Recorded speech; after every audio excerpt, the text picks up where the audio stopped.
pangungulila, hirap, at pangamba ang ikinakaharap ng libu-libong overseas Filipino workers, OFW, dahil sa hinaharap na legal na kaso sa pag-aagawan ng kanilang mga anak na naiwan sa Pilipinas.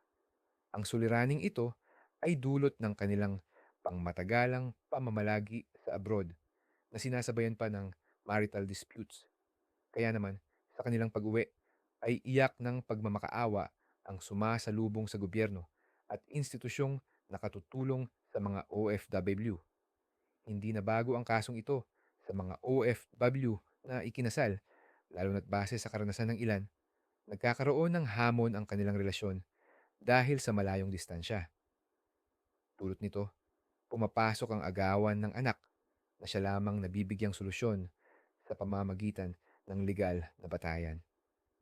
Ang kaso, mas pinapaboran ng Korte Suprema ang magulang na kapiling ng bata, kaya't tuluyang nawawalan ng kustodya ang ilang manggagawa abroad. Sa kabilang banda, inihahayag sa Family Code of the Philippines na mapupunta ang kustodya sa ina ng mga batang may edad na 7 pababa. Gayunpaman, maituturing na balewala ang batas na ito kapag walang presensya ang naturang magulang na siyang nagagamit laban sa mga OFW. Kung tutuusin, hindi ito patas para sa panig ng manggagawa, lalo na't kapag tuluyan silang tinanggalan ng karapatan ng korte.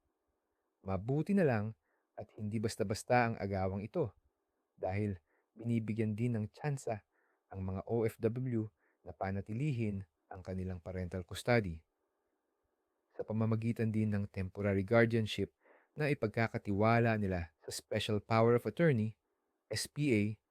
Matitiyak na mananatili pa rin sa kanilang puder ang bata. Ngunit, sa mga naman hindi pinalad na makamit ito, maaari silang magkaroon ng legal guardianship agreement na kung saan ay magkakasundo ang dalawang panig na magkaroon ng visitation rights habang nananatili pa rin ang parental custody sa isang magulang.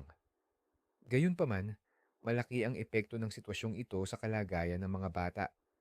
Kaya naman, hangga't maaari, ang desisyon ay nakabatay pa rin sa ikabubuti ng batang pinag-aagawan.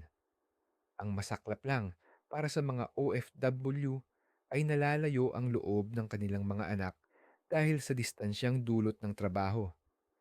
Ito ang suliraning ikinakaharap ng libu-libong OFW na hindi masyadong nabibigyang pansin ng publiko. Sa kasong ito, kawawa ang mga manggagawang Pinoy na nawawalan ng karapatan sa kanilang mga anak na siya dapat tugunan ng gobyerno. Kinakailangang magkaroon ng dagdag suporta at direktiba para sa mga OFW dahil wala naman silang ibang aasahan, kundi ang bayan na kanilang pinanggalingan.